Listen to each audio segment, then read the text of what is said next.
Since my retirement 10 years ago, I've had freedom. Freedom to eat out whenever I like.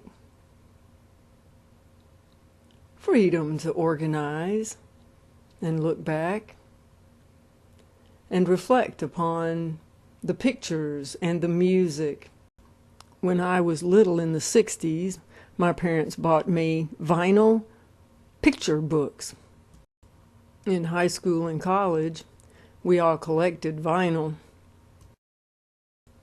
I was at Oxford when I picked up painting on friends' jeans and styrofoam cozies. And at the same time, I met Newsom in calculus class with Dr. Evelyn Bailey and fell in love, dum dum dum, with his holy Levi's. At the same time, Noble David Pouncey came into my life and gave me an iron-on pattern book that I still use to this day.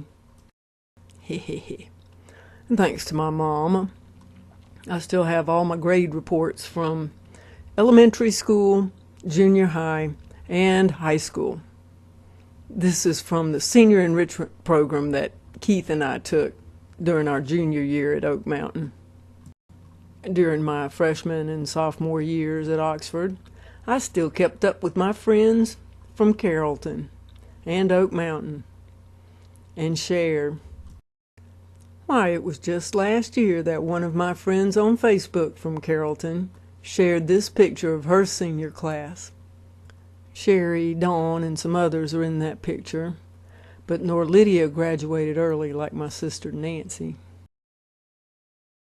Keith and I both made the Carrollton newspaper for graduation, and that's the only picture I have at graduation. My parents gave me the option of going to Germany instead of going on the senior cruise, which cost about the same amount of money. Well, you know it. I chose to go be with my Omi in Germany. There you go.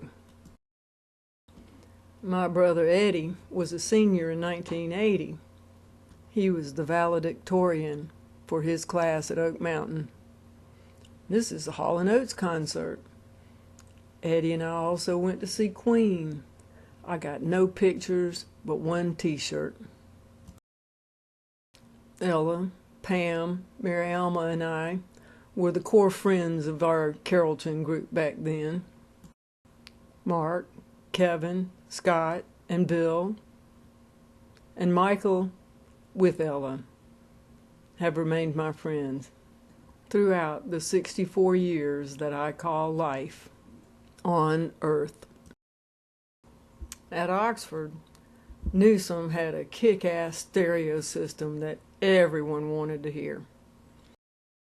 His buddies, Joe, Pouncey, Stan, and Mickey, would get together after dinner and play albums like Asia, Dark Side of the Moon, which Michael had introduced me to back in 1973, Alan Parsons, Queen, who Eddie and I saw at the Omni in 1980. Those are bragging words, you know. I remember the first time I heard his speakers was after our first date, when Newsom took me spider shining down by Dooley's Tavern. Hehe. He had learned that technique at summer camp and had practiced it at his Bada's house on West 1st Street in Sandersville. I still have that pair of rainbow suspenders. The first time I met Mr. Frank was when the Deuce and a Quarter died in Sparta, and he had to come get us with Jim in the Ford pickup truck. Newsom and his older brother David had been alternating driving that thing to Guilford and Oxford.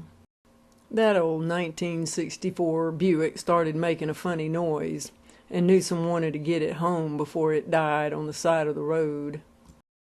Well, in Sparta, he found a phone booth at a convenience store and called his folks, 2-5030, on an old rotary phone like what Bada used to use. We had to interrupt their lunch at 210 South Smith Street, you know.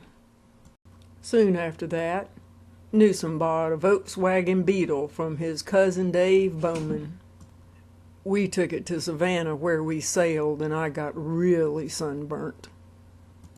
I was still taking classes at University of Georgia in Adderhold and learning how to run AV equipment and write lesson plans until dum-dum-dum.